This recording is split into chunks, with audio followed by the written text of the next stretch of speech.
la Fédération de la chasse doit indemniser les dégâts du grand gibier. C'est-à-dire que les autres gibiers, comme les blaireaux par exemple, ne sont pas indemnisés par la Fédération de la chasse. Pas plus que les corneilles, pas plus que les étourneaux.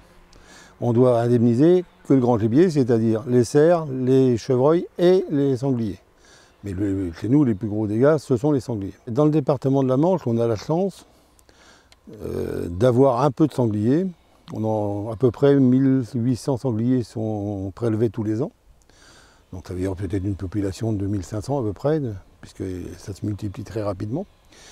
On a eu un problème de dégâts de gibier depuis 2 ans.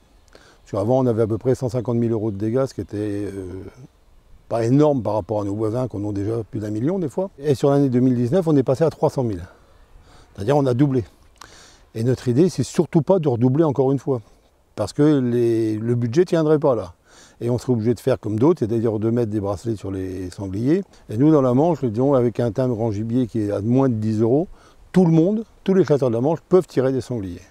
Et on tient à ce que ça reste comme ça, quoi. On demande aux chasseurs, pas dans la chasse, de réguler les sangliers, pas tous les tuer, hein. Il ne s'agit pas d'éradiquer la population, mais qu'on reste dans des populations à peu près correctes comme on a aujourd'hui. Et on sait que certains, le dernier mois de la chasse, agrènent dans les petits bois, ne les chassent pas, et dès que la chasse est finie, ne les agrènent plus. Donc ça, c'est condamnable complètement. Et on va faire une lutte au mois de janvier-février sur ce sujet-là. Parce qu'on ne peut pas l'accepter, ça. Surtout qu'il y a une possibilité pour ceux qui veulent, mais il faut avoir 15 hectares de bois, donc c'est encore pas énorme, de faire une convention avec la Fédération de la chasse, dans laquelle ils peuvent agréner, mais à ce moment-là, ils l'agrènent toute l'année. C'est-à-dire ils l'agrènent au semis de maïs. Il faut qu'il y ait des agrénages pour pas qu'il aille manger à côté. Et il faut qu'il l'agrène au moment du maïs, au moment des céréales. Il faut absolument que pendant cette période-là, ils mettent l'agrainage. Il faut que tout le monde soit sérieux dans cette affaire-là. Et si tout le monde est sérieux, il n'y a pas de raison que ça se passe mal. Alors il faut appeler au bureau, la Fédération des chasseurs, demander une déclaration de dégâts, qu'il faut déclarer donc les dégâts 10 jours avant la récolte.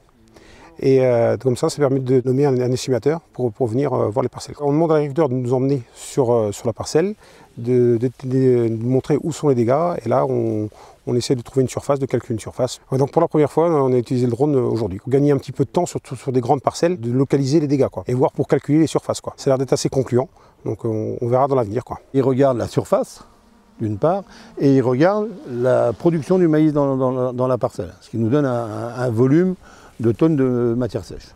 Et à ce moment-là, après, on a une commission à Saint-Lô, mais où entre la partie agricole et les chasseurs de l'autre côté, et il y a une commission nationale qui nous donne une fourchette, haute, basse et moyenne, et nous après on a à discuter pour voir comment on peut l'adapter localement. On en a besoin, il faut maîtriser le gibier. Parce que depuis plusieurs années, on a pas mal de dégâts en sanglier, chevreuil, sur les céréales et le maïs.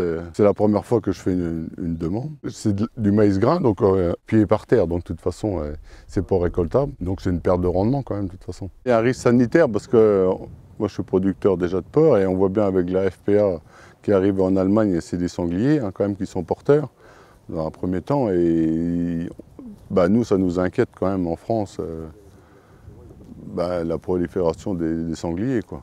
À bientôt sur tvie.tv.